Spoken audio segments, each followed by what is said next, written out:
Hello everyone, मैं शालिनी एक बार फिर आप सभी का स्वागत करती हूँ आपकी अपनी YouTube channel GS with Shalini पर।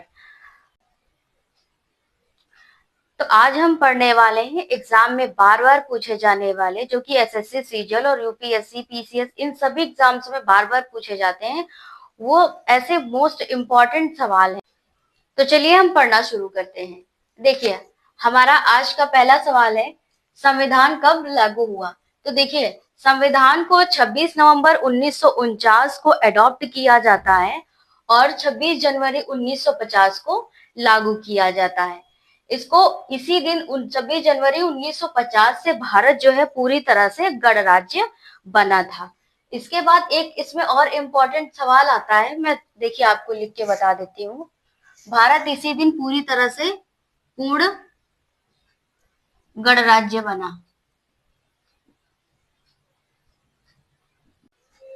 आपको बता देती हूँ कि 1929 में लाहौर में एक अधिवेशन होता है, जिसमें जो कांग्रेस होती है वो इस लक्ष्य को रखती है कि हम 1930 में यानी 26 जनवरी 1930 को हम पूर्ण स्वराज को प्राप्त कर लेंगे। लेकिन आप सभी को पता है कि पूर्ण स्वराज प्राप्त नहीं हो पाता है। अगला सवाल देखते हैं, संविधान के शिल्पकार कौन थे? तो संविधान के शिल्पकार बी आर अम्बेडकर जी थे। बी आर अम्बेडकर जो है वो ड्राफ्टिंग कमेटी के अध्यक्ष थे और इसी वजह से इनको संविधान का निर्माता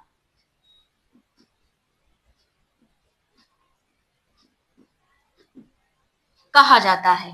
ठीक है, अगला सवाल देखते हैं, संविधान सभा के स्थायी अध्यक्ष कौन थे? तो संविधान सभा के स्थायी अध्यक्ष जो थे वो राजेंद्र प्रसाद जी थे। पहली बैठक 9 दिसंबर 1946 को होती है। उसके बाद से संविधान सभा के जो ये अध्यक्ष होते हैं उनको, ये जो राजेंद्र प्रसाद जी हैं, इनको अध्यक्ष बना दिया जाता है। ठीक है, उसके बाद जब भारत गणराज्य बनता है तब ये पहले भारत के राष्ट्रपति भी होते हैं, पहले राष्ट्रपति। ठीक है, पहला राष्ट्रपति भी बनते हैं राजेंद्र प्रसाद जी। अगला सवाल देखते हैं, फंडामेंटल राइट यानी मौलिक अधिकार संविधान के किस भाग में है? तो संविधान के भाग 3 में है। अब हम देख लेते हैं कि कौन कौन से फंडामेंटल राइट हैं। तो 6 प्रकार के हैं, समानता, स्वतंत्रता,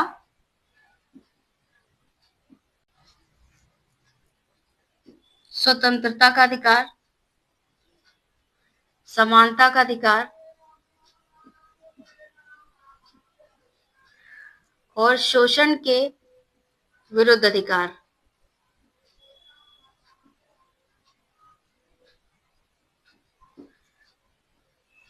धर्म को अबाध रूप से मानने का अधिकार, धार्मिक स्वतंत्रता, और उसके साथ ही आ जाती है सांस्कृतिक एवं शैक्षिक।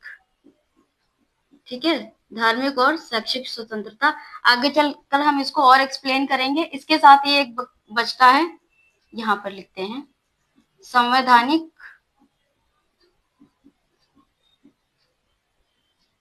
उपचार। ठीक है, संवैधानिक उपचारों का अधिकार। तो ये हमारे 6 प्रकार के हो गए, 1, 2, 3, 4, 5 और 6। ये 6 तरह के जो अधिकार हैं वो भाग 3 में लिखे गए हैं। ठीक है, इनका ये जो मौलिक अधिकार हैं, इनका उद्देश्य क्या है कि जो नागरिक हैं उनके अधिकारों को पूर्णतः सुनिश्चित किया जा सके। और ये जो 6 अधिकार हैं वो किसके तहत होते हैं?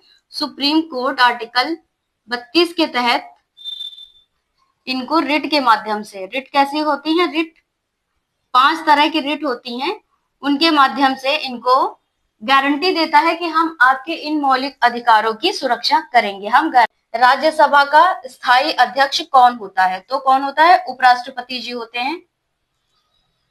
वो राज्यसभा के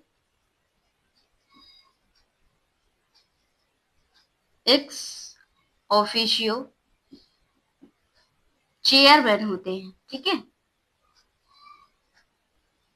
इसका अर्थ है कि ये एक्स ऑफिशियो चेयरमैन होते हैं, इसी कारण से इनके पास राज्यसभा का अध्यक्ष होने का अधिकार होता है। ठीक है, अगला सवाल देखते हैं। राष्ट्रपति का चुनाव कौन कराता है? राष्ट्रपति का चुनाव निर्वाचक मंडल कराता है। इसमें कौन कौन लोग शामिल होते हैं? तो राज्यसभा, लोकसभा के निर्वाचित सदस्य शामिल होंगे, उसके साथ ही विधानसभा के निर्वाचित सदस्य शामिल होंगे। ठीक है, शामिल। इनका गुप्त मतदान प्रणाली होती है, उस आधार पर इनका चुनाव किया जाता है और मतदान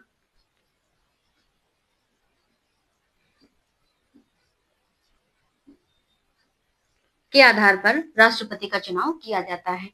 इस चीज को आगे चल करके यानी कि आनुपातिक मतदान को हम और डीप में समझेंगे, लेकिन फिलहाल के लिए हमें इतना ही जरूरी है। ठीक है, आगे पढ़ते हैं।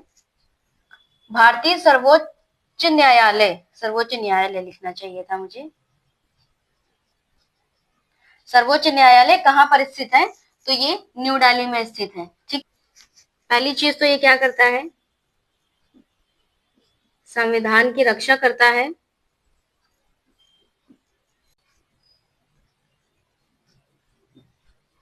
और जो देश के न्यायालय होते हैं उन पर नियंत्रण रखता है। ठीक है, ये हो गया। अगला सवाल देख लेते हैं। मौलिक कर्तव्य किस संशोधन के तहत जोड़े गए? तो मौलिक कर्तव्य 42nd अमेंडमेंट में 1976 में जोड़े गए थे। इनका उद्देश्य क्या है मौलिक कर्तव्य का?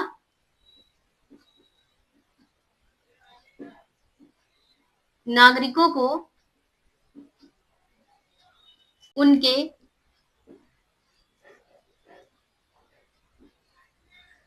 कर्तव्य के लिए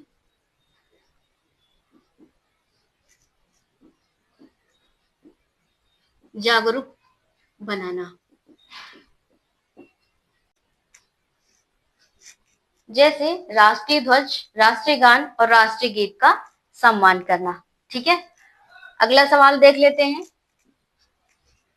राज्यसभा के सदस्यों का कार्यकाल कितना होता है? तो राज्यसभा के सदस्यों का कार्यकाल कितना होता है?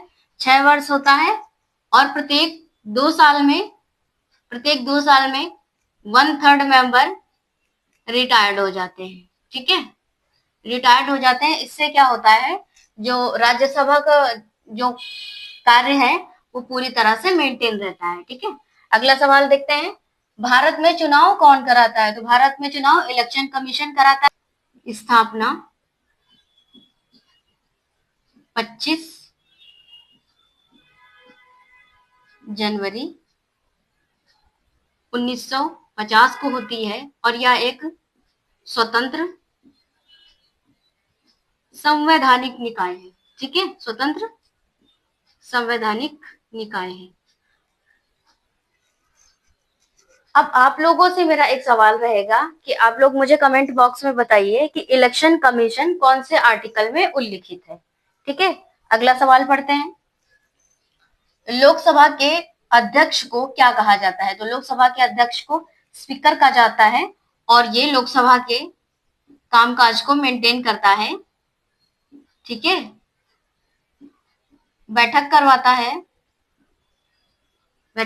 है और उसके साथ ही जो वहां मेंबर्स होते हैं जो उनको बोलने की परमिशन देता है। ठीक है,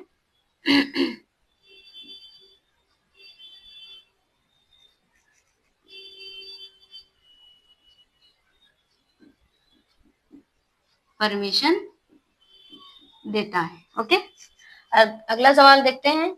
राष्ट्रीय मतदान दिवस कब मनाया जाता है? तो राष्ट्रीय मतदान दिवस कब मनाया जाता है? 25 जनवरी को। क्यों मनाया जाता है? क्योंकि इस दिन इलेक्शन कमीशन की स्थापना हुई थी, इसलिए मनाया जाता है। ठीक है, अगला सवाल देखते हैं। भारत का पहला राष्ट्रपति कौन है? हम पहले ही पढ़ चुके हैं, भारत का पहला राष्ट्रपति राजेंद्र प्रसाद जी है। ठीक है, अगला सवाल देखते हैं। राष्ट्रीय आपातकाल किस अनुच्छेद में है? तो राष्ट्रीय आपातकाल अनुच्छेद 352 में है और ये कौन लगाता है? तो राष्ट्रपति लगाते हैं। कब लगाते हैं? युद्ध बाहरी आक्रमण और सशस्त्र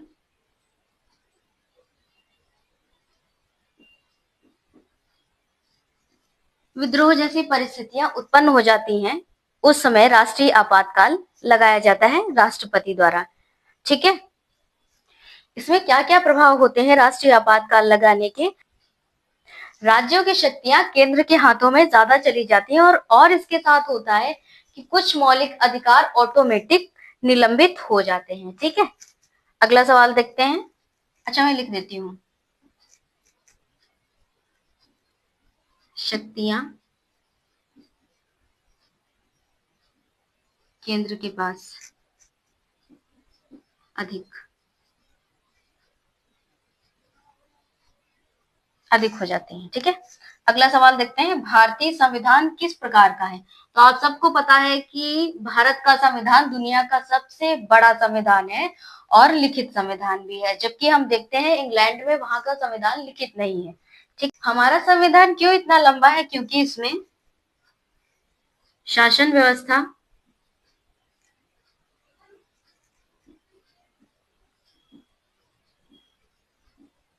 नागरिक अधिकार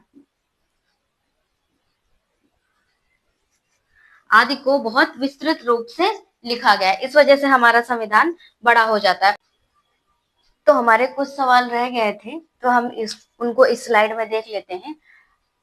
तो हमारा सवाल है कि भारतीय संविधान में कितनी अनुसूचियां हैं? तो आप सभी को लगभग पता होगा कि 12 अनुसूचियां हैं। और अनुसूचियों को क्या काम होता है?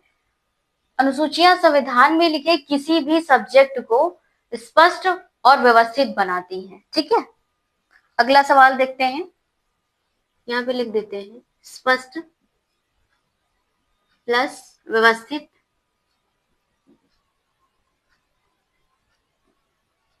बनाती है। ठीक है,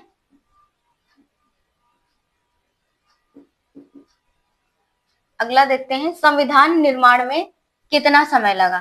तो ये तो बहुत ही छोटा सा सवाल है, मुझे लगता है सबको आता होगा। 2 साल 11 महीने और 18 दिन, यानी कि 9 दिसंबर 1946 को पहली बैठक होती है और 26 नवंबर 1949 को संविधान को अंगीकृत यानी कि अपना लिया जाता है। ठीक है, लागू कब होता है?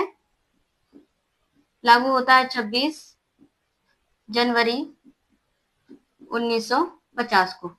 ठीक है, अगला सवाल देखते हैं। मतदान दिवस क्यों मनाया जाता है? जाहिर सी बात है, मतदान दिवस 25 जनवरी को मनाया जाता है। और इसे क्यों मनाया जाता है? ताकि नागरिकों को उनके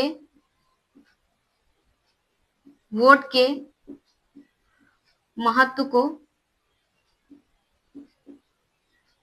उन्हें बताया जा सके या फिर उन्हें जागरूक किया जा सके। ठीक है, महत्व के लिए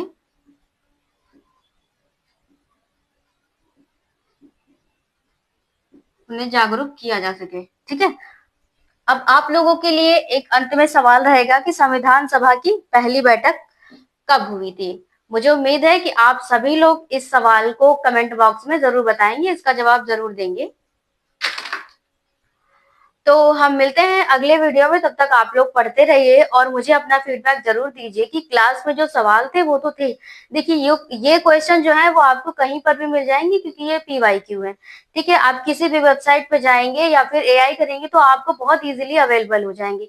लेकिन इन सवालों की जो एक्सप्लेनेशन मैंने आपको प्रोवाइड कराई है वो आपको कैसे लगी, ये मुझे कमेंट बॉक्स में जरूर बताएं। Thank you so much.